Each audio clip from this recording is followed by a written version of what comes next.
Hello, my name is Kaz Kenny, and I'm teaming up with the Maryland Department of Natural Resources to encourage anglers to target and harvest northern snakehead, an invasive species found throughout Maryland waters.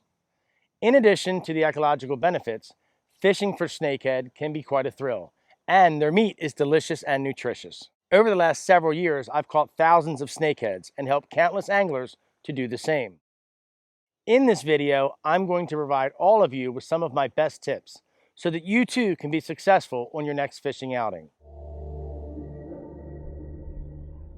Snakeheads are found in many freshwater systems across Maryland and beyond.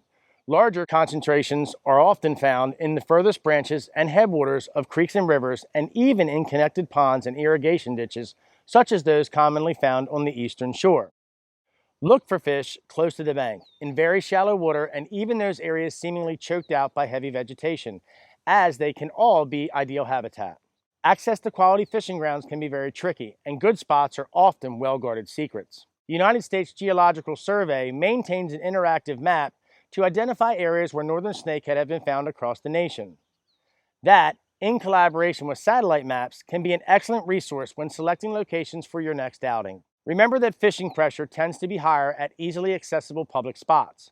One way to beat the crowds and get to the fish is to make use of small boats or kayaks, which offer anglers nearly limitless access to even the most remote fishing grounds. Some folks fishing by land choose to make use of undeveloped areas and roadside pull-offs.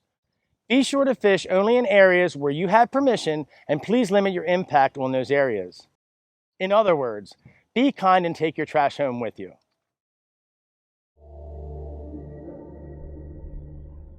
Northern snakeheads can be found year-round, but are most active early spring through fall. When temperatures are colder, the use of live bait such as bull minnows can be an effective way to encourage an otherwise slow bite.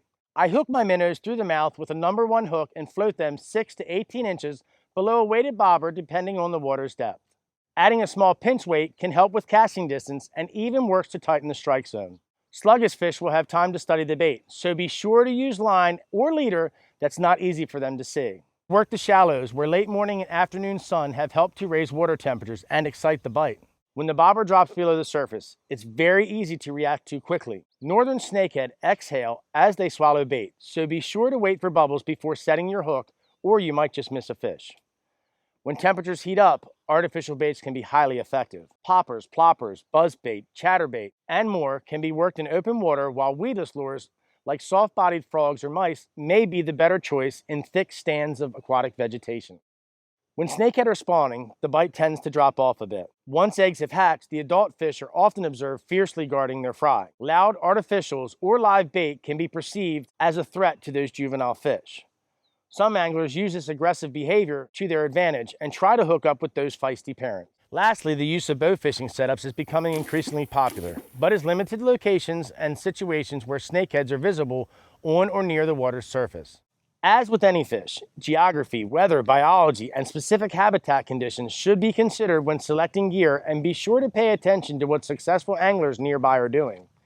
If you have questions, ask the professionals at local tackle shops or look for answers online and through social media. Well, that's it for this one, folks. I truly hope these tips help you successfully land some monster fish. Do us a favor and be sure to share your knowledge and skill with friends and family. Encourage them to also pursue and harvest these troublesome invasives.